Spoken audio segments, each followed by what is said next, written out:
everybody, it's Ali here again from Agile TV, and today I just want to quickly share a story about something that happened to me last week. Now, my computer crashed, so I had to take it to go and get fixed. And when I got a call to come and pick it up, I was at a meeting at a client's office, and the place where I was picking up my computer from was actually just, about 3 miles away. So rather than jumping on the London transport, I decided to get on a Boris bike. Now, a Boris bike is one of those bikes that you see in central London, where you pay a small fee, pick up a bike from a docking station, take it to your destination, and then you can return it at a docking station at different locations. So I decided it was a nice day, sun was out, and I thought, well, rather than getting on the transport, let me just get on the bike and, go for a little ride, get healthy in the process as well, and go and pick up my laptop. So I did that, went to pick up my laptop, went back to my client's office, and at the end of the day when I was getting ready to go home, I put my hand in my pocket and I'm like, hang about, where's my wallet? Couldn't find it. But I knew I had it when I picked up my laptop because I had to pay for it when I was picking it up. So I'm like, where is it? And I thought to myself, well, this was about 3-4 hours ago when I picked up my laptop. So I obviously lost it en route. And there's over a 3 mile pier or distance between where I was and where I went to pick it up. And I thought to myself, well, maybe through some stroke of luck, if I walk, I'll be able to find it because it's got all my cards in it, it's got my driving license in it, it's got some other important business contact cards of people that I really need to get back to. So I thought, you know what, maybe by some small chance I might be able to find it. So I decided to start walking back over my route. And after a mile, I said to myself, you know what, Ade, forget it. You're not going to find this. So decided at that point to cancel my Oyster card and cancel my cards, and made a note to myself to contact the DVLA to report my license missing. A week goes by. I receive a letter from the police, and I open up the letter and it says, we found your wallet. Somebody's handed your wallet in. I'm like, whoa. Couldn't believe it. A couple of days ago, I went to pick up my wallet. And guess what? Everything was intact. I had the business cards that I needed, I had my financial cards in there, I had my driving license, both parts in there. It had everything. It even had the 27p that was in the wallet. And that made me stop and think.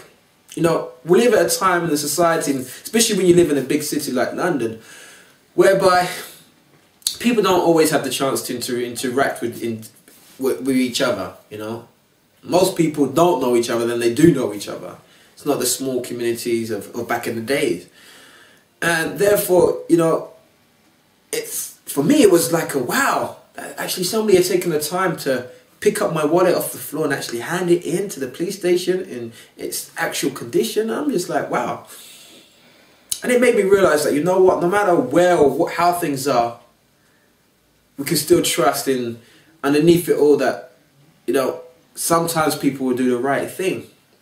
Now, as you already know, trust is a very important thing, and it's very important in Agile teams. It's about trusting those team members to be able to step up to the plate, for want of a better word, and play their part, to deliver the greater value of the team. The Gestalt theory says that the whole is greater than the sum of its parts.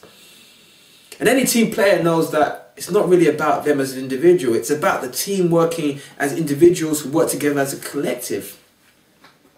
You've heard the saying, teamwork makes the dream work. And we also know that team, if you break it down, actually stands for together, everybody achieves more. But the core thing there is about trust. I was in a meeting the other day and working on a large project right about now, and was talking about how we break down the work and how we're going to, get the sprint work delivered. And a comment was made by somebody who's in the meeting from another company who was like, wow, so you're telling me that you guys actually go through the process of allowing your developers to actually pick the work that they're going to work on at any given time? We said, yeah, that's what we do. That's what we do from an Agile perspective. He's like, well, no, we don't do that in our company. We tell them what they're going to do. We tell them what they're going to work on, because that way we know it gets done. Now, here's what I know to be true, and maybe you know this to be true too. Of course you can tell people to do things. You actually get better outcomes when you encourage and show people that you trust them. Because that inspires them and motivates them to step up and be more than even they may think that they can be. It through that process of trust, you kind of build a strong team. And if you look at the daily stand-up, for example, it's about parties actually sharing as a team what they're going to do as part of their deliverables, as part of what you're delivering, as part of a team.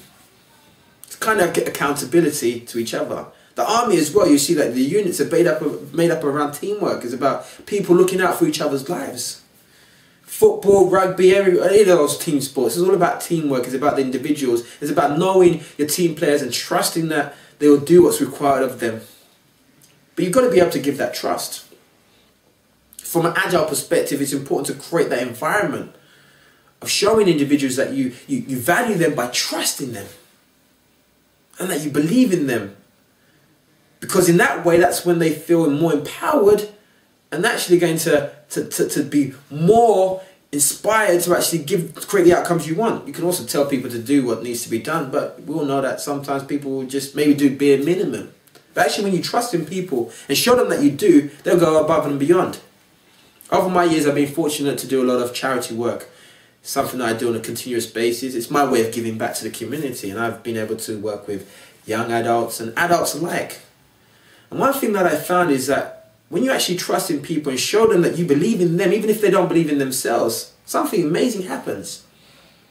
They actually go beyond what they're used to delivering and actually, start showing greater delivery. They go above and beyond. And that's important because, as we know, the agile process in itself is about growth, it's about learning, it's about interaction, it's about constant and never-ending improvement. It's about making the process better. Now, you can do it from the front and believe that, all the answers lie with one individual. You can understand it works with a collective and that we all have strengths and weaknesses and that together as a team we can make it happen. And if we look into our personal lives, you see that that's also true. Those people closest to you, I know that holds true for myself, those people who are closest in our life are those people that we trust. It's by trusting in the people, trusting our partners, trusting our children, trusting our friends that we're able to create the type of relationships that give both parties value.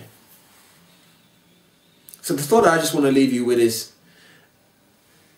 your culture set up to trust? Is it based on being able to trust those individuals who are involved in delivering the outcomes that you want? And if not, what can you do to actually create that starting from now? As per usual, I trust that you'll take the time to leave your comments below. Open to them all, and I will get back to each and every one of them. Ade Shakoya from Agile TV. Take care.